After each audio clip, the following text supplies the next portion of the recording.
Assalamualaikum warahmatullahi wabarakatuh. Perkenalkan, nama saya Revita Sari.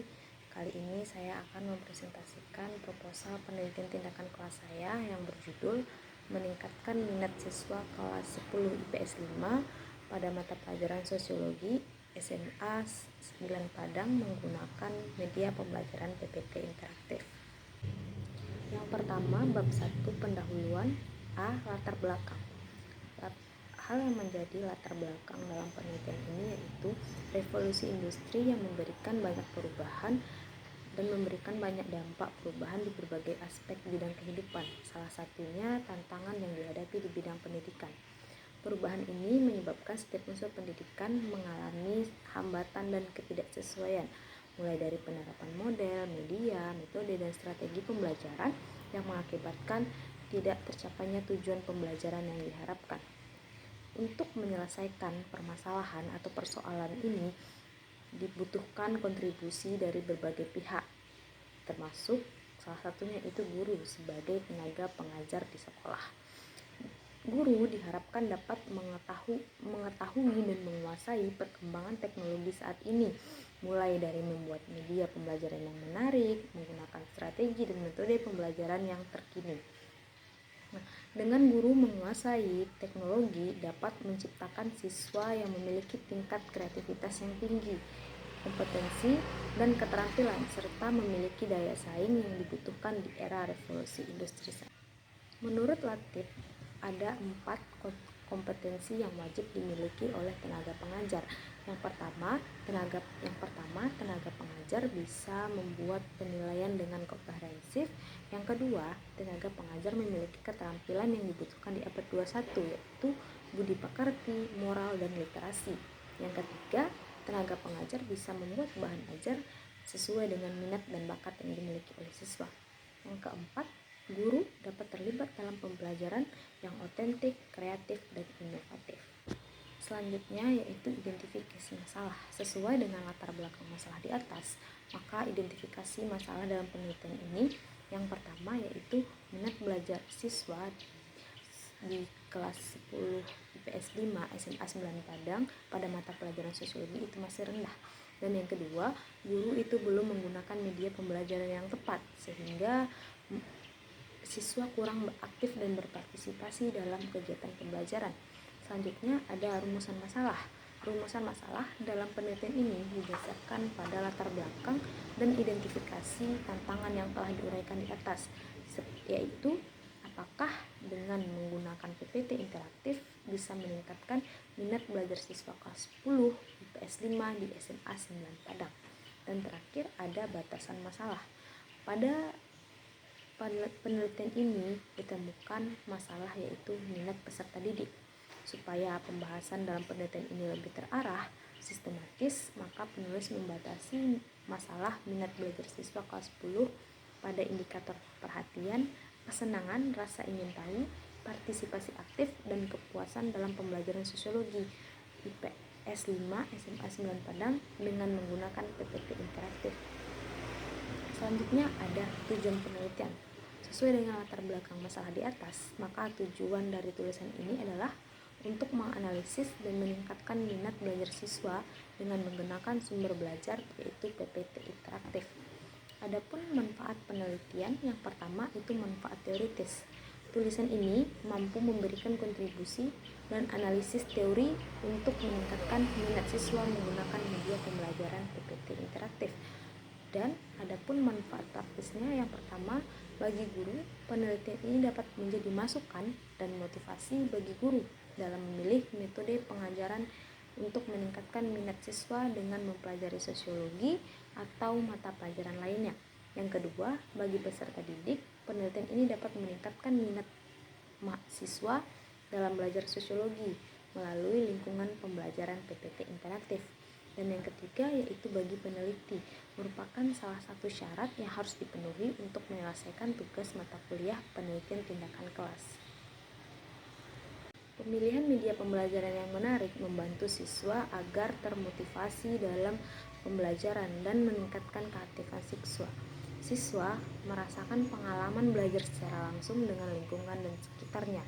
Penggunaan media pembelajaran yang beragam membantu siswa mempunyai semangat saat belajar. Hal ini karena suasana kelas yang diciptakan itu terasa menyenangkan. Setelah melakukan diskusi dengan guru sosiologi kelas 10 IPS 5 SMA 9 Padang, minat belajar siswa itu masih kurang. Hal ini ditunjukkan dengan siswa yang kurang tertarik saat proses pembelajaran. Siswa menunjukkan sikap kurang tertarik dengan berbicara dengan teman di sebelahnya dan tidak memperhatikan apa yang sedang diterangkan oleh guru. Merujuk kepada persoalan di atas, peneliti ingin menulis penelitian tentang penggunaan PPT interaktif untuk meningkatkan minat belajar peserta didik pada mata pelajaran sosiologi kelas 10 IPS 5 SMA 9 Padang.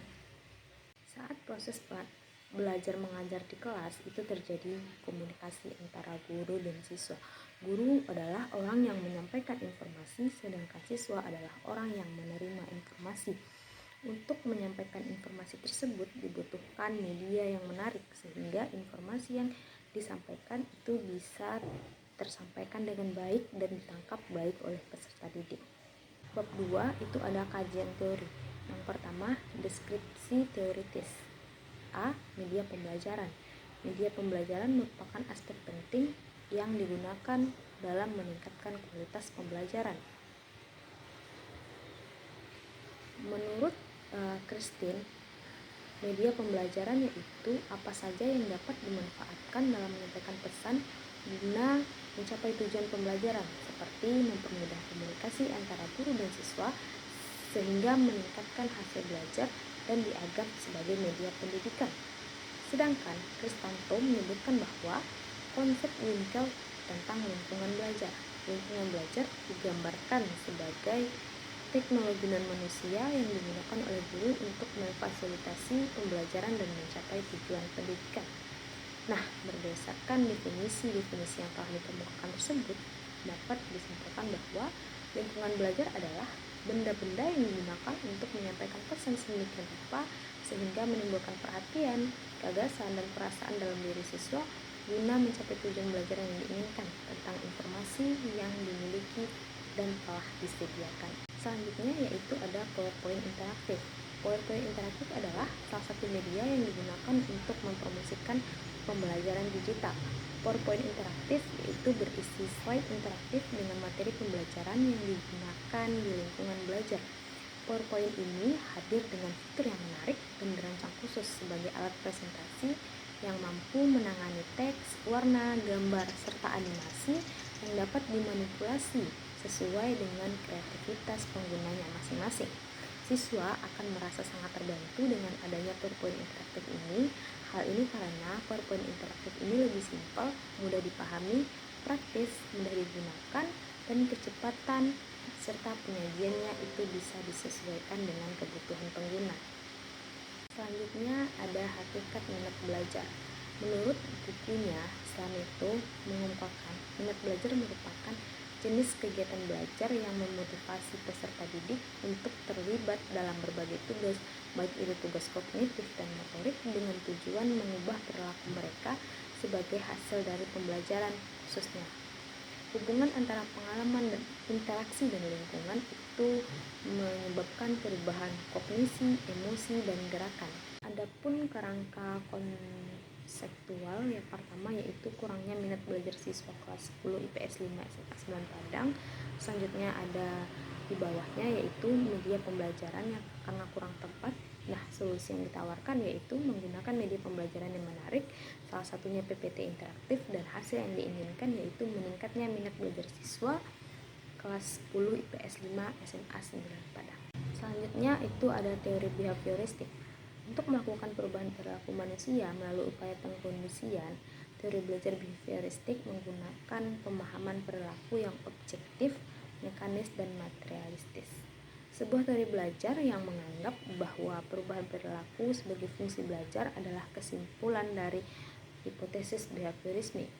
Fokus teori ini yaitu perubahan perilaku terkait pembelajaran yang dapat dilihat dengan jelas, diukur, dan diberi nilai yang bermakna.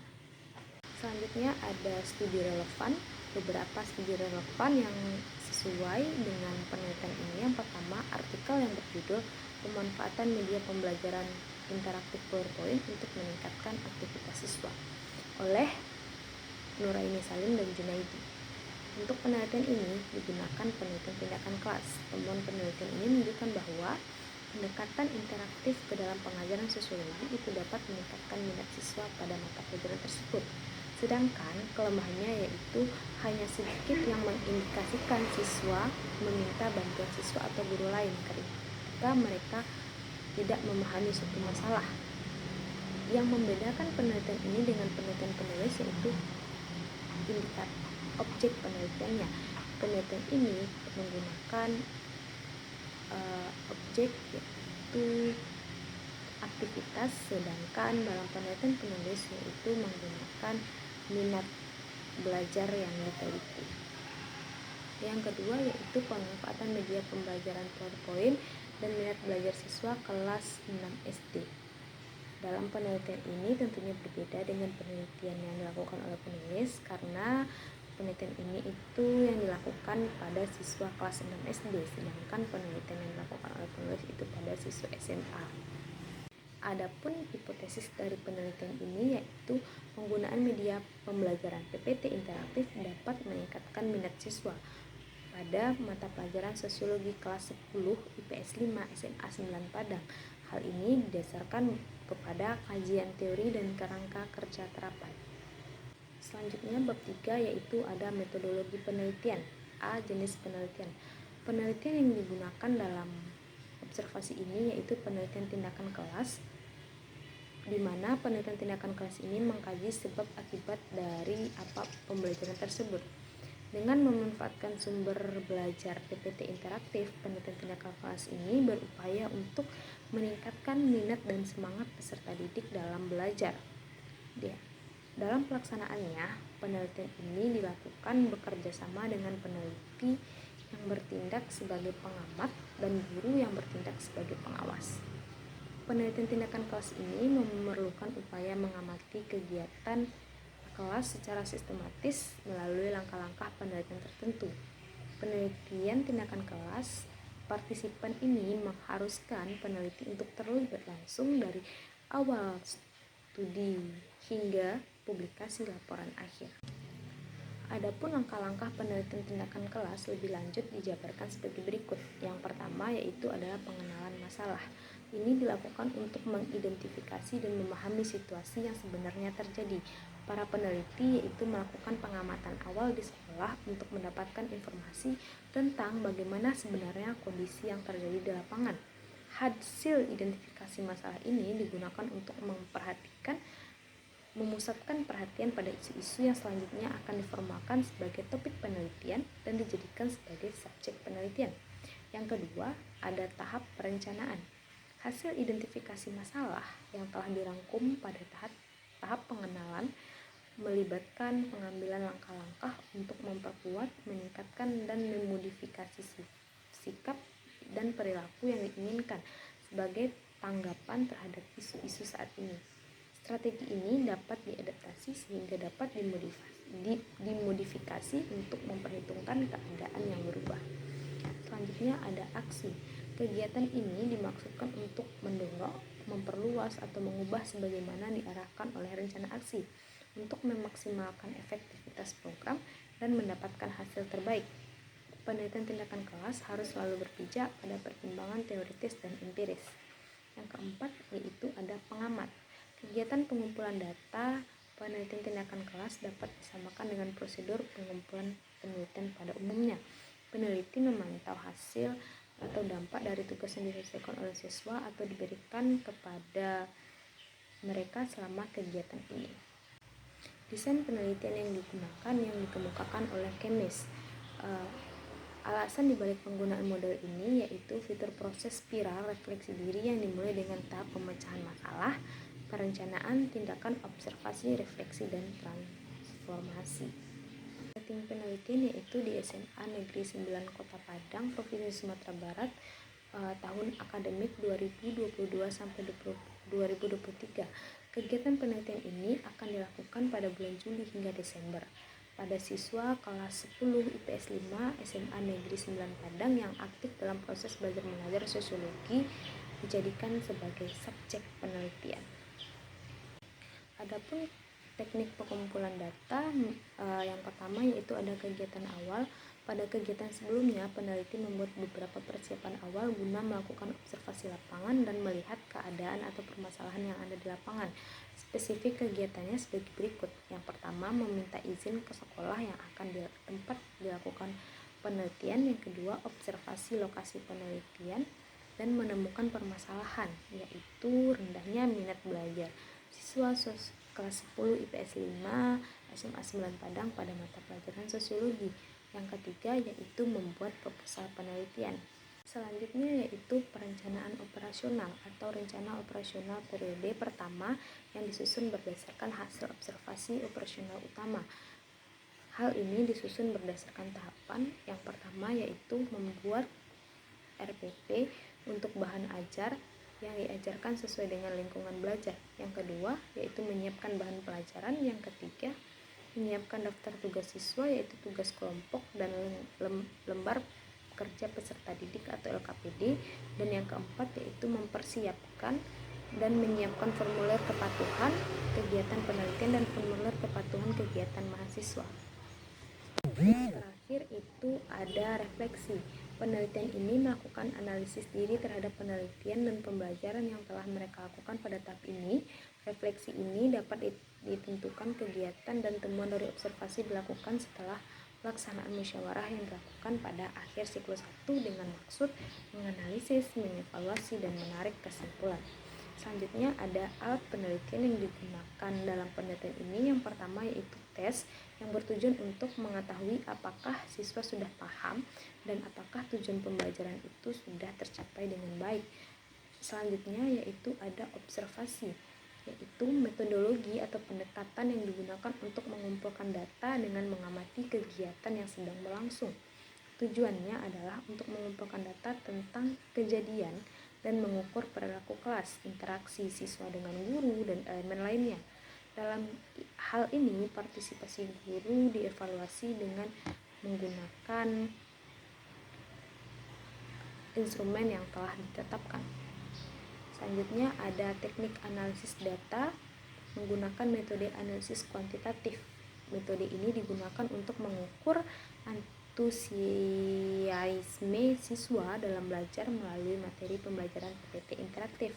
Metode koreksi presentasi digunakan sebagai berikut untuk mengetahui hasil tes, baik itu hasil tes sebelum pembelajaran dimulai maupun setelah pembelajaran dimulai. Dan yang terakhir yaitu tingkat capaian. Tingkat keberhasilan penelitian tindakan kelas ini dapat dicirikan sebagai perubahan atau peningkatan. Jika penelitian tindakan kelas melacak pencapaian hasil yang diinginkan, itu dianggap efektif. Tingkat keberhasilan penelitian ini ditunjukkan dengan meningkatnya minat siswa terhadap pembelajaran sosiologi dengan media pembelajaran PPT interaktif. Siswa memiliki tingkat keberhasilan jika mendapat nilai minimal 70 poin sesuai dengan standar yang telah ditetapkan sekolah. Pengamatan kegiatan belajar sehari-hari yang menghasilkan perubahan dan hasil yang baik mungkin juga menunjukkan peningkatan minat belajar. Selanjutnya ada observasi. Pada tahap ini dilakukan observasi untuk mengetahui dan mengamati apa yang terjadi dalam kelas selama pembelajaran berlangsung dan memperbaiki apa-apa yang kurang diminati. Dan pengamatan dilakukan dengan instrumen yang telah disiapkan sebelumnya. Selanjutnya yaitu ada implementasi kegiatan. Langkah ini melibatkan penggunaan sumber daya pembelajaran PPT interaktif untuk kegiatan belajar mengajar, dimulai dengan kesiapan belajar, khususnya yang pertama yaitu informasi tentang tujuan pembelajaran, melakukan persepsi. Yang ketiga, penggunaan lingkungan pembelajaran PPT interaktif dalam proses pembelajaran, belajar bagaimana cara membuat kuis, tugas akhir, dan peneliti mendorong siswa untuk belajar lebih aktif. Dan terakhir yaitu ditutup dengan salam. Di akhir kegiatan ini akan diadakan tes dengan siklus 1. Siswa mengikuti tes pribadi untuk mengukur sejauh mana pemahaman mereka tentang materi yang diajarkan. Baik, terima kasih, itu dia presentasi dari saya tentang proposal penelitian tindakan kelas saya. Mohon maaf jika ada kesalahan dan kekurangan. Assalamualaikum warahmatullahi wabarakatuh.